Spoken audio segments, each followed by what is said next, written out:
Значи, видовме дека се донираат штикли, високи подпетици, некои такви работи кои што воопшто се непотребни. Она што ни се случи сега, нели, на плоштадот, на вистина беше, да кажам, нешто што не е сликата на нашиот народ, верувајте.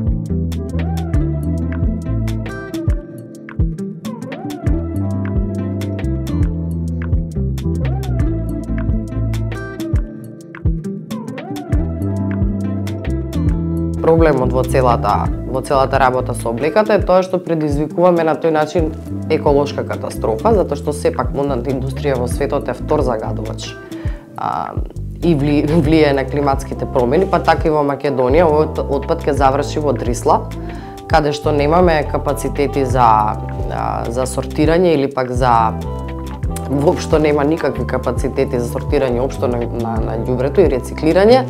Од тука си правиме сами на себе дополнително проблем, а исто така доколку тој отпад отидеше во Турција, каде што веќе има елементарна непогода, не им треба уште една еколошка катастрофа.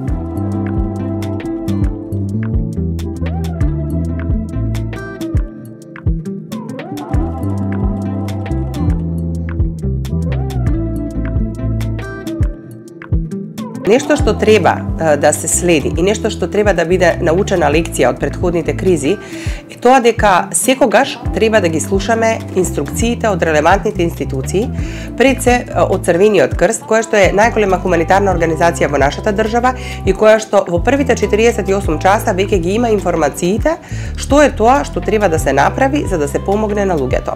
Веднаш добиваме инструкции од, во случајов, турската црвена полумесечина и црвената полумесечина на Саудиска Арабија во случајот со Сирија, значи што е тоа што на тие луѓе најпрво им треба. И тогаш се прави список и листа што е тоа што е најважно.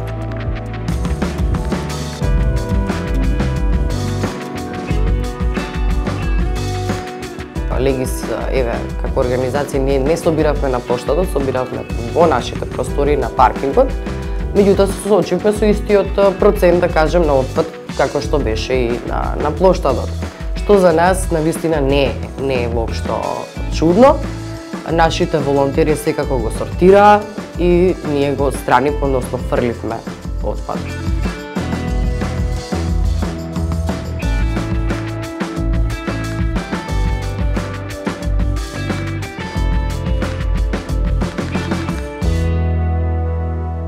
Кога катастрофата е негде далеко, како што е во случајот со Газиантеп, односно со Сирија, многу е тешко да се организира транспортот, заради тоа што тука се поминува низ неколку држави.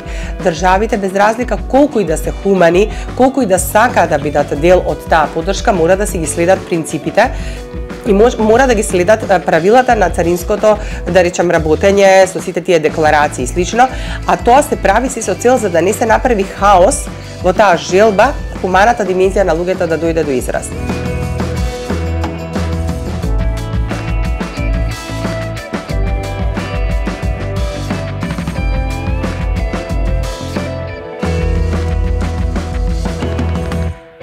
Верувајте, на луѓето во Турција и во Сирија, помошта нема да им треба само овие 2-3 недели додека се случува, да речем, да кажам, целата таа работа околу катастрофата.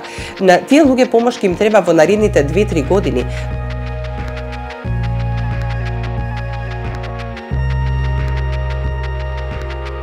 Доколку сега е зима, не можеме да пуштаме летна облека.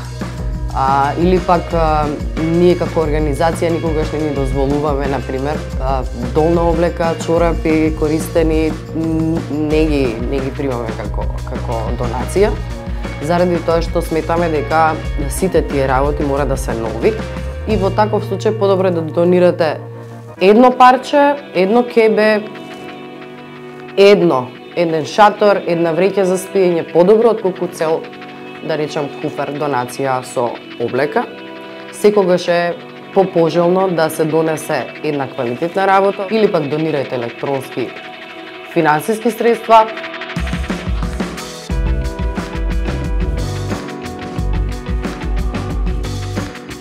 Партнерските организации на Легис ги доставуваат и до градовите кои што се погранични, најпогодени со Сирија.